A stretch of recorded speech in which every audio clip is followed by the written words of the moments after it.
గ్రామ స్థాయిలో కార్యకర్తలకు విలువ పెంచేలా మన ప్రియతమ నేత వైఎస్ జగన్మోహన్ రెడ్డి గ్రామ కమిటీలను తీసుకురావడం జరిగిందని వైసీపీ జిల్లా కార్యదర్శి కామ్రేడ్ కస్తూరిరెడ్డి పేర్కొన్నారు. కోటి సంతకాల కార్యక్రమంలో కార్యకర్తలను ఉద్దేశించి కస్తూరిరెడ్డి మాట్లాడుతూ గ్రామ పంచాయతీలో 70 నుంచి 80 మంది సభ్యులతో గ్రామ కమిటీలను వేయడం జరిగిందన్నారు. రాబోయే రోజుల్లో రాజ్యాధికారం వారి చేతుల్లోనే ఉంటుందన్నారు. అలాగే మండల స్థాయిలో కూడా మండల కమిటీ ఒకటి ఉంటుందన్నారు. వారి సూచనలు సలహాలతోనే జగన్మోహన్ రెడ్డి అధికారంలోకి వచ్చిన తర్వాత పరిపాలన చేయడం జరుగుతుందన్నారు. కార్యకర్తలకి విలువ ఇవ్వాలనే ఉద్దేశంతో మీకు అందరికీ ఒక కమిటీ, గ్రామ కమిటీని వేయడం జరిగింది.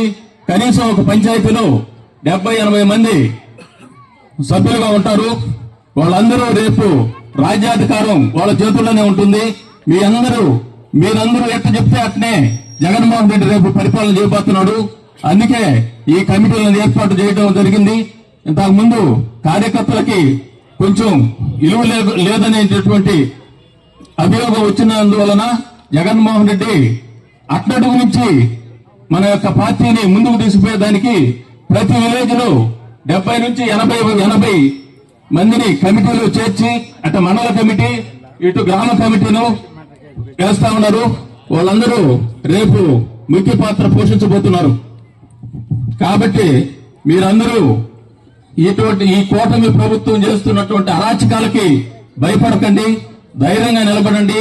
2 సంవత్సరాలు కళ్ళు మూసేటప్పుడు వచ్చేసింది. ఇంకొక 2 సంవత్సరాలు పోతే లాస్ట్ సంవత్సరంలో వాళ్ళ మాట ఎవరు వినరు.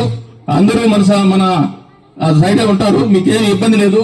ఒకవేళ ఎవరైనా ఇల్లు రావటం లేదు, పెన్షన్ రావటం లేదు, వాళ్ళు ఇటు చేస్తారు అటు చేస్తున్న భయపడే పరిస్థితి ఉంటే దానికి భయపడాల్సిన అవసరం లేదు. మనం ప్రభుత్వం వచ్చిన తర్వాత ప్రతి ఒక్కరికి న్యాయం జరుగుతుంది. ప్రతి ఒక్కరిని మనం న్యాయం చేసుకుందాం. అంతేగాని వాళ్ళ బెదిరింపులకు భయపడాల్సిన అవసరం లేదని ఈ సభాముఖంగా నేను తెలియజేస్తున్నాను.